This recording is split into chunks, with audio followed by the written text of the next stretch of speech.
ayaw iproklama ni George Garcia ang Duterte Youth? Technical glitch din ba yan, George? Attorney Vic Rodriguez inulan ng batikos si COMELEC Commissioner George Garcia. Bago tayo magpatuloy, kung hindi ka pa nakasubscribe sa ating channel, mag-subscribe na para sa ating future update. Viral na nga ngayon ginawang pagproklama ng COMELEC sa mga nanalong party list. Pero hindi kabilang dito ang nanalo sa ikalawang pwesto na walang iba kundi ang Duterte Youth. Isa umano sa mga rason kung bakit suspendido ang pagproklama sa nasabing party list dahil umano sa kaso noong 2019 pa na isinampa ng Kabataan Party List. Isa sa kasong isinampa nito ay ang vote buying na matagal na umanong sinagot ng kampo ng Duterte Youth Party List. Ngayon sinupalpal ni Attorney Vic Rodriguez si George Garcia dahil umano sa hindi tamang paggamit ng kapangyarihan nito na suspendihin sa hindi wastong dahilan ang Duterte Youth na siya namang nakakuha ng ikalawang pwesto. Ngayon magsasampa umano ng kaso ang kampo ng Duterte Youth sa Korte Suprema upang pigilan ang pagsuspende ng COMELEC sa kanilang partido. Nanawagan naman si Attorney Vic Rodriguez, naging patas umano ang ahensya dahil sa nakikita nitong hindi magandang hakbang na ginagawa sa nasabing party list. Ngayon ating panoorin ang buong pahayag ni Attorney Vic Rodriguez patungkol sa issue na ito. Nawala. Nakuha po yan on live TV sa GMA7. At marami na po nakapag-download niyan, nag-viral na po iyan, hindi nyo na po mabubura at maitatago iyan. At ganun din, dahil sinasalaula po mga kababayan, kailangan kayong magalit. Dito sa Tinig Maisog, kinakailangan nating ilahad ang katotohanan. Kaya ko po pinalipas muna yung proklamasyon ng mga tinanghal na senador para nga po walang masabing kung ano-anong sour grape o hard loser o kung ano-ano. Kunin po natin itong nangyayari sa party list. George Garcia, yung chairman ng COMELEC, wala kang maipaliwanag na matino bakit may 18 million overvotes. Wala kang maliwanag na wala kang matinong paliwanag bakit biglang nabawasan ng 5 million votes yung mga senatoriable sa isang iglap. Technical glitch. Baka naman itong hindi mo pagproklama sa Duterte Youth, ang iyong paliwanag, technical glitch pa rin. Technical glitch pa rin ba ang pag-awat mo sa proklamasyon ng Duterte Youth? Ito'y malinaw mga kababayan ng nanalo. Nanalo ito ng 3 upuan. Ang boto nito ay 2.3 million votes. 2.3 million votes ang nakuha po ng Duterte Youth.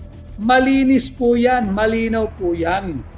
Bakit ayaw iproklama ni George Garcia ang Duterte Youth? Technical glitch din ba yan, George? I have all the right to call him George because I've worked with him in the past. I know him and he knows me. Dito, ako'y nagsasalita bilang Pilipino. Bilang Pilipino, bilang abogado, at bilang maisog sa ating pahinang Tinig Maisog. Bakit ayaw mong iproklama ang Duterte Youth? Yung 3 upuan ng Duterte Youth na pinamumunuan ni Congresswoman-elect Drixie Cardema, na pinamumunuan ni Congressman-elect sa second na upuan, second nominee, si Berlin Lingura at si Ron Bawalan. Ito po yung mga kongresista na kumakatawan sa Duterte Youth. Baka po na masaker ko yung kanilang pangalan. I-check ko lang po. Ang ating pong mga kinatawan na nagmumula sa Duterte Youth ay si Congresswoman-elect Drixie Cardema. Re-elected po si Drixie, si Congresswoman. At ang mga bagong halal ay si Congressman-elect Berlin Lingua. Congressman Berlin Lingua at si Congressman-elect Ron Bawalan. Ito po ay mga scholar ng bayan. Hindi po ito mga house show. Kagaya ng maraming party list na house show pero pinoproklama ni George Garcia. Ito pong mga ito, si Congresswoman Drixie, scholar ng bayan, graduate ng UP. Si Congressman-elect Berlin Lingwa ay galing po sa Philippine National Police Academy. Scholar din po ng bayan. At yung third nominee ay si Congressman-elect Ron Bawalan. Si Congressman Ron Bawalan ng Duterte Youth ay produkto naman po ng Philippine Military Academy. Mga mararangal na tao po ito, may ulo, may puso para sa bansa. At higit sa lahat, hindi po ito corrupt. Ito po'y nanalo dahil mahal sila ng sambayan ng Pilipino. At malaking bagay yung kanilang pangalan, Duterte Youth. Talagang nagpakita ng puwersa ang mga Duterte supporters. Kaya nakakuha sila ng 2.3 million votes. George Garcia, 2.3 million votes. Ano ito? Technical glitch din? Technical glitch din yung pag-awat mo ng proklamasyon. At ang sinasabi mo, meron kasi di umano na kasong ifinail yung makakaliwang grupo. Huwag na natin banggitin yung kanilang pangalan dito at makakalibre pa ho. Yung makakaliwang party list di umano ay meron daw reklamong ifinail noong 2019. 2023 na ngayon, George Garcia. Noong 2019, umupo na ho ang Duterte Youth. Ibig sabihin, moot and academic na yung kaso noong 2019. Kung ayaw mo pang maniwala, George Garcia, noong 2022, umupo uli ang Duterte Youth at ang kanilang kinatawan ay si Congresswoman Trixie Cardema. Ngayon 2025, sasabihin mo may kaso sila noong 2019. Anong uri ng kahibangan na naman yan? Masyado mo kaming ginagawang mangmang. Hindi napapayag ang mamamayang Pilipino. Kanya nga po yung mga lumapit sa akin, sunod-sunod yung aking pagmi-meeting, pati po sa labas ng Metro Manila, ako'y patuloy ang pakikipag-ugnayan sa inyo, yung napupuntahan ko pong lugar.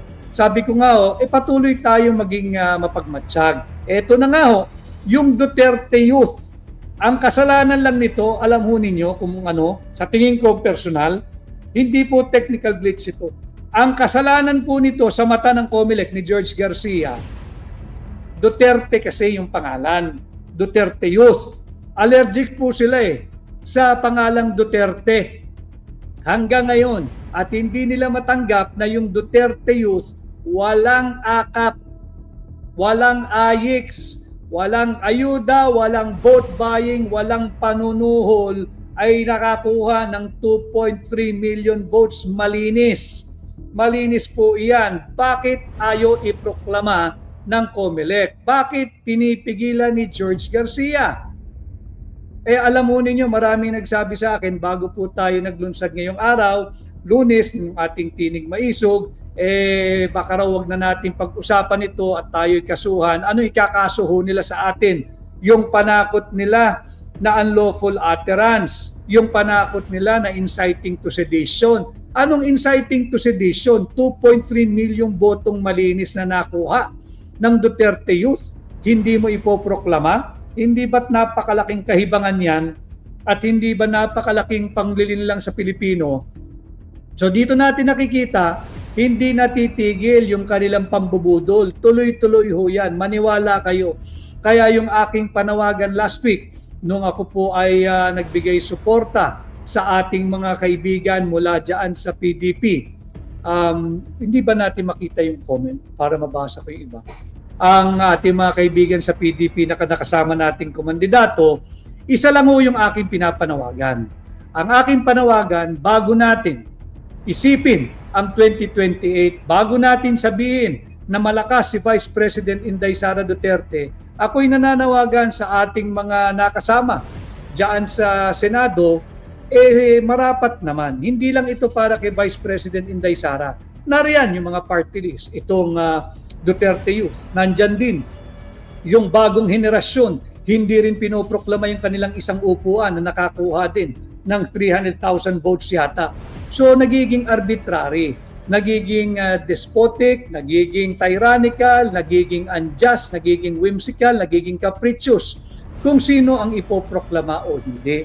Kaya dapat ma-reforma natin itong mga batas patungkol sa ating halalan nang hindi na tayo dinidiktahan ng foreign influence. Talagang merong kamay dito ang banyaga. Sa ating mga susunod na pagdidiskurso, ating pong babalangkasin. Kitang-kita may kamay ang banyaga rito. They are trying to influence yung ating Senado, yung ating Kongreso, nang sa ganun, ma-influensyahan din nila yung kalalabasan ng 2028 election. Pero malayo pa ho yun eh. Ang uunahin natin, yung napipintong impeachment trial, bunsod nitong huwad na impeachment complaint laban kay Vice President Inday Sara Duterte. Kaya nananawagan ako doon sa mga nakinabang sa endorsement ni Pangulong Duterte, doon sa mga nakinabang sa endorsement ni Vice President Inday Sara Duterte, doon sa nakinabang sa pagtitiwala ng mamamayang Pilipino, ng mga DDS, ng mga Pilipinong nagmamahal sa ating bansa. Pakita ninyo ang inyong pagsusukli, hindi dahil tumatanaw kayo ng utang na loob sa kung sinong personalidad. Hindi ho. Ipakita ninyo ang inyong pagmamahal sa ating bansa at sa mamamayang Pilipino. Revisahin natin itong election laws. Bumalik tayo sa manual counting sa precinct level and automated transmission pagdating po sa municipal, city, provincial at national board of canvassers. Yung kanilang COMELEC server, yung ating transparency server. Magbalik tanaw po tayo, bakit pa nagkaroon ng automated election system? Para daw po maging mabilis ang resulta. Tama po yun, gusto natin talaga, sapagkat nakita naman natin, lalong-lalo na nung panahon, nung matandang Marcos, yung nalaganap ang ballot box snatching, ang terrorism sa precinct level, ang nakawan ng balota, and so on and so forth.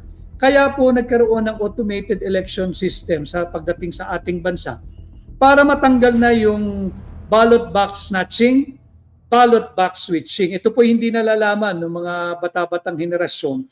Noon po kasi, ninanakaw talaga. In full view ng mga tao, pati ng mga watchers, ninanakaw, kinikidnap, ini-snatch yung mga ballot boxes para po hindi mabilang yung sa presinto, walang maproklama o iba kaya yung magiging resulta ng halalan. Kaya po nagkaroon